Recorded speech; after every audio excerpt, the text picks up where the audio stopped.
सुनाई थी आपको बहुत पहले, फिर सुनाता हूं।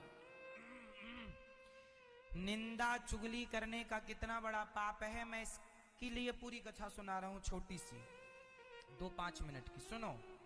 एक राजा ने ब्राह्मणों का निमंत्रण किया। खोले में भोजन बन रहा था, खीर पक रही थी। संयोग से खीर ढकी नहीं थी, तो ऊपर से एक पक्षी सांप को लिए जा रहा था।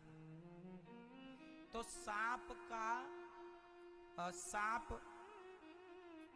उसके पंजों से, पक्षी के पंजों से छूटा और संयोग से उस बर्तन में जाके गिरा जिसमें खीर पक रही थी। तो सांप का जहर उस खीर में मिल गया।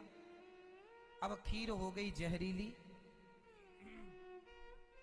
वही खीर सारे ब्राह्मणों को परोसी गई। सारे ब्राह्मणों ने खीर खाई।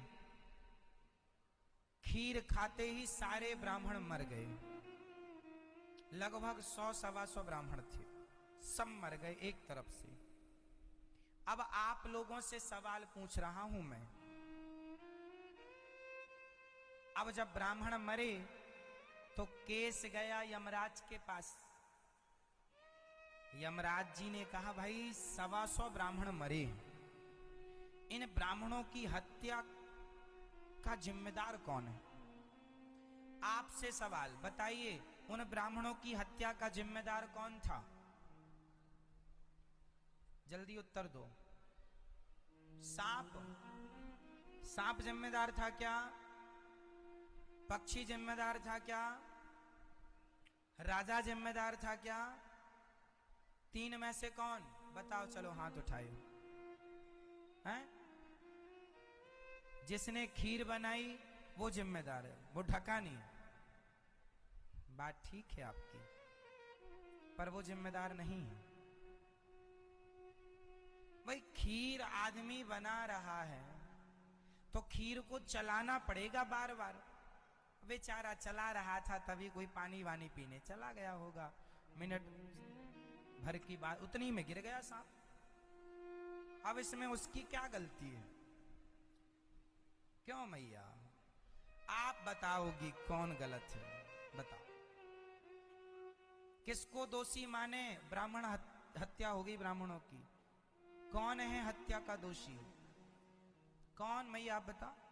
पीछे वाली मैया बताओ, कौन? ओ लाल साड़ी वाली मैया, ओ मैया बताओ। आप बताओ, आप बता रही हो। हाँ हाँ, ये कथा हम बहुत पहले सुना चुके हैं। जिसने सुनी होगी उसको याद होगा। दोषी ना खीर बनाने वाला था, ना तो दोषी राजा था, क्योंकि राजा मारना तो चाहता नहीं था। दोषी सांप भी नहीं था, क्योंकि सांप के मुंह में जहर सांप ने नहीं भरा, वो प्राकृतिक सांप जहरीला होता है। और रही पक्षी की बात, तो पक्षी तो अपना भोजन लेके जा रहा था, सांप उसका भोजन है, तो वो तो अपने रास्ते जा रहा था और छूट गया। तो उसे थोड़ी पता था पक्षी को कि ये जाके खीर में ही गिरेगा। तो ना तो दोषी पक्षी था, ना तो सांप था, ना बनाने वाला, ना तो राजा। अब यमराज चक्कर में पड़े हैं कि अब न्याय कैसे हो। ये 125 पंडित जी मरे, इनकी हत्या किसके माथे रखी जाए? कोई तो दोषी है। तभी पूरे गांव में हल्ला हो गया। तभी यमराज वहां पर पता लगाने गए कि देखूं तो सही किसके माथे हत्या रखी जाए। यमराज सामान्य आदमी पंडित जी बन के गए। कुछ महिलाएं वहां खड़ी थी, तो पंडित जी ने पूछ लिया। यमराज पंडित जी बने थे। यमराज जी ने पूछा, अरे मैया आज हमारा भोजन कहाँ है? वो सुना था राजा के यहाँ बड़ा भंडारा, राजा के यहाँ भंडारा है, हम ब्राह्मण हैं, भोजन करने आए। तो सारे लोगों ने तो पंडित जी को रोका, महाराज वहां बड़ी अनहोनी हो गई है, आप मत जाइए, वहां बड़ा बुरा हो गया है, मत जाइए। सबने तो ऐसा कहा। सब एक मैया मिल गई, बड़ी पंचायत थी, होशियार।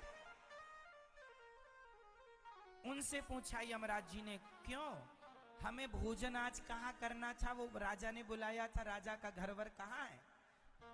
उस मैया ने कहा, पंडित जी वहां मत जाना, राजा बड़ा दुष्ट है। क्यों? सारे ब्राह्मणों को जहर दे के मार डाला उसने, सबको मार दिया। जरा पूछो इस मैया से, तू खड़ी थी वहां जब वो जहर मिला रहा था? तुझे कैसे पता कि जहर मिला रहा? लेकिन नहीं, होशियारी, होशियार बनना है। ओवर कॉन्फिडेंस नाश करता है। पंडित जी वहां मत जाओ, राजा खतरनाक है।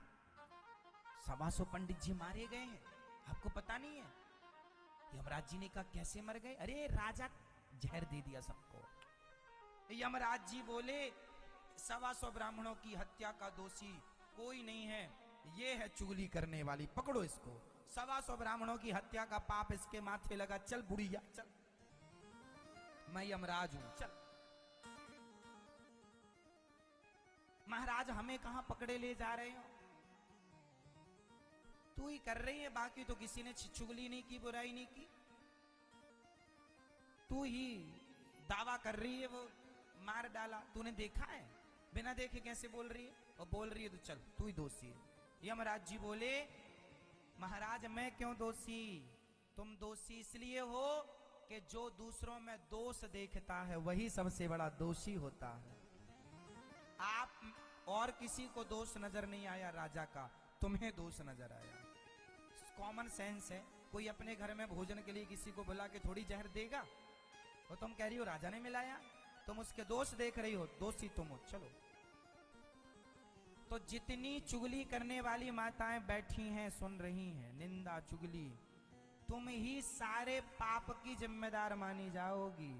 यमराज जी तुम्हें ही, तुम्हारे खाते पे सबका पाप डाल देंगे, तुम ही सब पापिनी हो। फिर तुम्हारे वाले पाप अलग, ये वाले अलग, तो काहे पाप मोल लो? इसलिए किसी की बातें करने से कोई फायदा नहीं। समय मिले तो चर्चा भगवान की किया करो, अच्छी चर्चा किया करो, अच्छी बातें किया करो। किसी का क्या है, दूसरों का दुख देखकर दुखी हो जाना अच्छा है। राजा